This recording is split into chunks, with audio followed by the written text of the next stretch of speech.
Channel కి స్వాగతం। ముందుగా ముఖ్యాంశాలు। ఒడిశా బిషన్ కటక్ నియోజకవర్గంలో కొలనర గ్రామ పంచాయతీలో నూతనంగా ప్రారంభమైన కాంగ్రెస్ కార్యాలయం। ఈ కార్యాలయ ప్రారంభానికి ముఖ్య అతిథులుగా విచ్చేసిన నీలందబ్బా హికాక।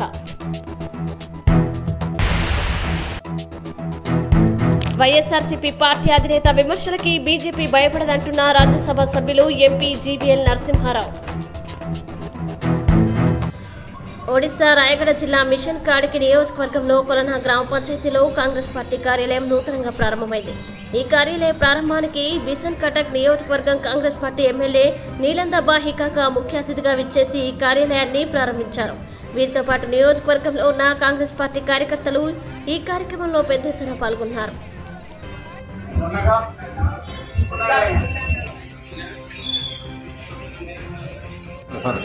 నెంబర్ ఉంది అక్కడ రెగ్యులర్ నెంబర్ ఉంటున్నాం బోర్డు నెంబర్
वनवासी बोलते आदिवासी मान्यता हर थानते सारा भारत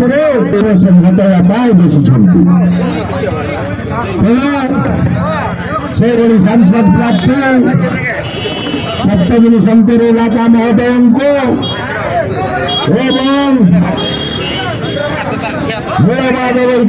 को हाथ चिन्ह मौर मारे 13 तारीख दिन जययुक्त कराए।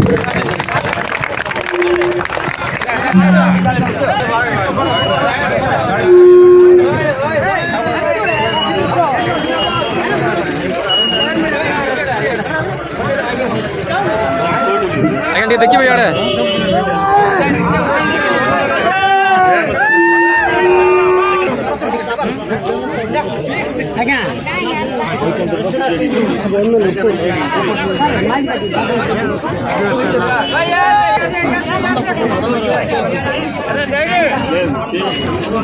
देखिए भाई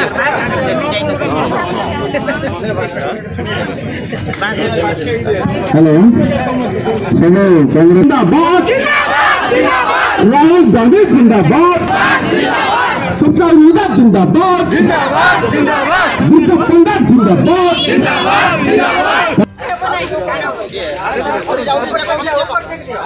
आज्ञा आम किशनगढ़ निर्वाचन मंडली आमर कांग्रेस पार्टी श्रीजुक्त नीलमाधव हिकाका को आम किसी अभिभाषण देव बोली आम कृतज्ञता अनुरोध कर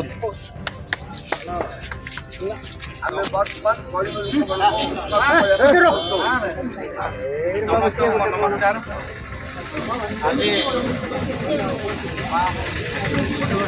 आज आशीर्वाद नहीं कलना ब्लॉक आज बीजेडी सामिल है तेणु कांग्रेस दल तरफ अनेक शुभेच्छा अभिनंदन जनाऊँ। धन्यवाद आमे स्वागत आमर जेति आमर बीजेडी गोवर्धन राव को नेतृत्व में आज सामिल होती तेणु आज आम कांग्रेस दल तरफ स्वागत जनाऊ बीजेडी 25 वर्ष बीजेडी सरकार को हटेवा हेले आम समस्ते एकजुट होगा पड़ो एवं 10 वर्ष बीजेपी सरकार को हटेवा हेले आम समस्ते एक मन एक प्राण हो एक स्वर आम समस्ते सप्तगिरी उल्का जो एमपी ठिया होती हाथ चिन्ह भोट दे जययुक्त करें बोली मो तरफ आपण मान अनुरोध एमएल मु निजे नीलमाधव हिकुका ठिया होती मो आपण मैंने हाथ चिन्ह भोट दे जययुक्त करें बोली अनुरोध 13 तारीख में समस्ते आपण मूल्यवान भोट हाथ चिन्ह भोट दे एमपी एवं एमएलए को जयलाभ कले निश्चित भाव में आपण अंचल उन्नतिकरण आज आम एक परिवार ये कांग्रेस परिवार हूँ एक शांति श्रृंखला परिवार आपण मैंने जानी जो अंचल आईन मंत्री जगन्नाथ सारगा आपण मैंने जानी जो दिन आमर नॉमिनेशन है शूटिंग दिन मुझे अभियोग करी से एफिडेविट तथ्य मिथ्या तथ्य देते 5 वर्षर इनकम टैक्स 5 वर्षर आईटी रिटर्न तांके देना गोटे वर्षर 46 लक्ष देते ए मिछुआ मंत्री को निश्चित भाव में 4 वर्षर पाखे किंतु प्रार्थी नाकच कले ना कायम कले विरोध में मु इलेक्शन कमिशन पाक जाइली एवं कोर्ट द्वारस्थ होती निश्चित भाव में कोर्ट आम सपक्ष जीव ये जो मंत्री बीजेडी मिथ्या तथ्य देती निश्चित भाव में सी तार कोर्ट रे तार विरोध में जाई निश्चित भाव में रिजेक्ट कर विश्वास देखो जो आईन मंत्री आदिवासी मंत्री से आमर चंद्रपुर लक्ष्मी माझी जो हत्या करागला गणदर्शन कर हत्या करागला सेठी तांकर देखा दर्शन नहीं जिला कांग्रेस तरफ आम द्वितीय बार जाई मात्र मंत्री देखा दर्शन नहीं तेणु आपण निश्चित भाव में आशीर्वाद कांग्रेस दल को आपण माने कांग्रेस दल को जयलाभ करी आपण माने एमपी एवं एमएल को 2026 जो 13 तारीख इलेक्शन अच्छी निश्चित भाव में जयलाभ करेंगे।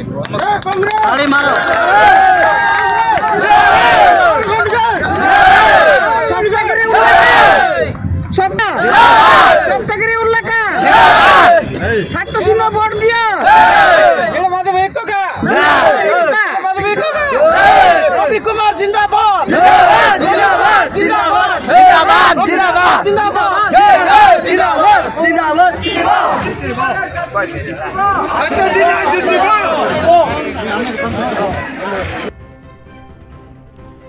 వైఎస్ఆర్సీపీ పార్టీ అధినేత జగన్మోహన్ రెడ్డి చేస్తున్నటువంటి విమర్శల గురించి బీజేపీ ఎప్పుడు కూడా వెనకంజ వేయదంటూ బీజేపీ రాజ్యసభ సభ్యులు ఎంపీ జీవీఎల్ నరసింహారావు పత్రికా సమావేశంలో పేర్కొన్నారు। ఈ కార్యక్రమంలో వారు మాట్లాడుతూ దేశ ప్రధాని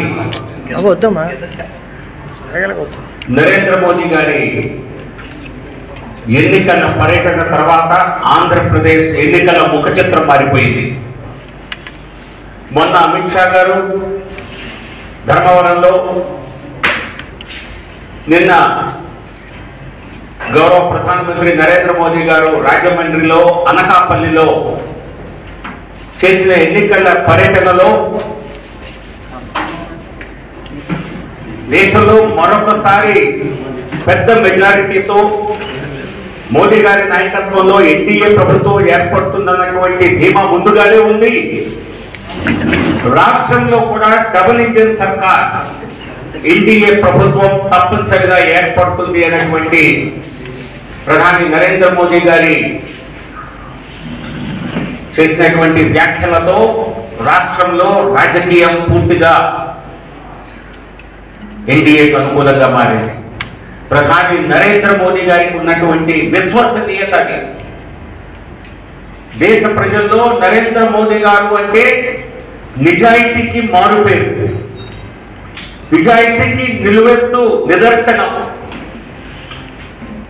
సుదీర్ఘ రాజకీయ చరిత్రలో మచ్చలేనటువంటి మహానాయకుడు నరేంద్ర మోదీ గారు. అది అవినీతి రాజకీయాలు చేసే పార్టీలకు, నాయకులకు ఈ విషయం అర్థం కాదు. కానీ దేశ ప్రజలందరికీ తెలుసు నరేంద్ర మోదీ గారు అంటే ఆనెస్టీకి ఒక బ్రాండ్. ఆంధ్రప్రదేశ్ వైఎస్ఆర్సీపీ ప్రభుత్వాన్ని ఉద్దేశించి చేసినటువంటి వ్యాఖ్యలు అవి కేవలం విమర్శలు కాదు. దేశ ప్రధానిగా 10 సంవత్సరాలు ఈ దేశ పాలనతో ప్రపంచ స్థాయిలో గుర్తింపు తెచ్చుకున్నటువంటి ఒక విశ్వవిఖ్యాత నాయకుడిగా, ప్రతి ఒక్క రాష్ట్రంలో ఉన్నటువంటి స్థితిగతులపై పూర్తి అవగాహన ఉన్నటువంటి ఒక పాలనా దక్షుడుగా నరేంద్ర మోదీ గారు చేసినటువంటి వ్యాఖ్యల్ని రాష్ట్ర ప్రజలు, దేశ ప్రజలందరూ కూడా గమనించారు. సో దాంతో భయపడినటువంటి ఇక్కడ వైఎస్ఆర్సీపీ ప్రభుత్వం ఈరోజు తమగంటినటువంటి అవినీతి మరకల్ని, ఈరోజు బొత్స సత్యనారాయణ గారు మాట్లాడుతూ, బహుశా వైజాగ్లోనే అనుకుంటా, అటువంటి తమగంటినటువంటి అవినీతి మరకల్ని భారతీయ జనతా పార్టీ నాయకత్వంపై, కేంద్ర ప్రభుత్వంపై అటువంటి మరకల్ని అంటించే ఒక దుస్సాహసం చేశారు. దేశ ప్రజలందరికీ నేను చెప్పినట్లుగా నరేంద్ర మోదీ గారంటే నిజాయితీకి నిలువెత్తు నిదర్శనమని, 100కి 100% పారదర్శకతో పనిచేసే ప్రభుత్వం అని, ఇక్కడ రాష్ట్రంలో జరిగినట్టుగా ఏ మాఫియా కూడా కేంద్ర ప్రభుత్వంలో ఎటువంటి జోక్యం చేసుకోలేదని, sand mafia, land mafia, liquor mafia ఈ రాష్ట్రంలో నడుస్తున్నాయని చెప్పి ప్రధానమంత్రి మోదీ గారు, అమిత్ షా గారు చెప్పినటువంటి వ్యాఖ్యలతో కంగారు పడినటువంటి వైఎస్ఆర్సీపీ కేంద్ర ప్రభుత్వంపై, నరేంద్ర మోదీ గారి పాలనపై తప్పుడు వ్యాఖ్యలు చేయటాన్ని తీవ్రంగా ఖండిస్తూ, 10 ఏళ్ల పాలనలో మాకు ప్రతిపక్షంగా రోజు ఏదో ఒక రకంగా కేంద్రంపై నిందలు మోపేటువంటి కాంగ్రెస్ పార్టీ కూడా సాహసం చేయలేకపోయింది నరేంద్ర మోదీ గారిపై ఎటువంటి ఆరోపణలు చేయటానికి. తప్పుడు ఆరోపణలు చేయాలని 2019లో ప్రయత్నం చేసి తీవ్రమైనటువంటి ప్రతిఘటనని ప్రజల నుంచే ఎదుర్కొంది. సో ఇప్పుడు ఆ సాహసం కూడా చేయటంలా. సో తల్లి కాంగ్రెస్కే సాహసం కాంది, రాష్ట్రంలోని పిల్ల కాంగ్రెస్ చేయటం అన్నది కొప్పినంతులు వేయటం లాంటిది. సో కాబట్టి ఇటువంటి అర్థరహిత విమర్శల్ని, అర్థరహిత అవినీతి ఆరోపణల్ని చేస్తే ఈ రాష్ట్ర ప్రభుత్వమే, వైఎస్ఆర్సీపీ ప్రజల నుంచే తీవ్ర ప్రతిఘటన ఎదుర్కోవాల్సి ఉంటుందని తెలియజేస్తూ, ఎన్నికలు ఆఖరి వారంలోకి, ఆఖరి దశలోకి చేరిన నేపథ్యంలో భారతీయ జనతా పార్టీ, ప్రధాని నరేంద్ర మోదీ గారి బలం చేకూరినటువంటి ఎన్డీఏ ఒక ఎన్నికల్లో ఒక లాంగ్ జంప్ లాంటిది తీసుకొని విజయానికి దగ్గరలో ఉందని, విజయాన్ని చేకూర్చే దిశగా వెళ్తోందని, దీనిపై బెబ్బేలెత్తినటువంటి వైఎస్ఆర్సీపీ చేసేటువంటి అర్థరహిత విమర్శల్ని మానుకోవాలని, ఇక్కడ ప్రధానమంత్రి నరేంద్ర మోదీ గారి నాయకత్వం అంటేనే విజయం. సో ఇక్కడ మోడీ గారి నాయకత్వం లభించినటువంటి ఎన్డీఏ ఆంధ్రప్రదేశ్లో కూడా డబుల్ ఇంజిన్ సర్కార్ వైపు వెళ్తోందని, దాంతోనే వికసిత భారత్తో పాటుగా వికసిత ఆంధ్రప్రదేశ్ కూడా మోడీ గారి సారథ్యంలో కేంద్రంలో నిర్మాణం కానుందని తెలియజేస్తూ, ఎటువంటి విమర్శలు మోడీ గారి నాయకత్వంపై చేసే మోరల్ అథారిటీ రాష్ట్రంలో వైఎస్ఆర్సీపీకి లేదని, నిజంగా నిజాయితీపై చర్చకు వారు సిద్ధమైతే వాస్తవాలన్నీ బయటకు వస్తే వైఎస్ఆర్సీపీనే తీవ్రమైనటువంటి ప్రజా వ్యతిరేకత ఎదుర్కొంటుందని తెలియజేస్తూ నమస్కారం.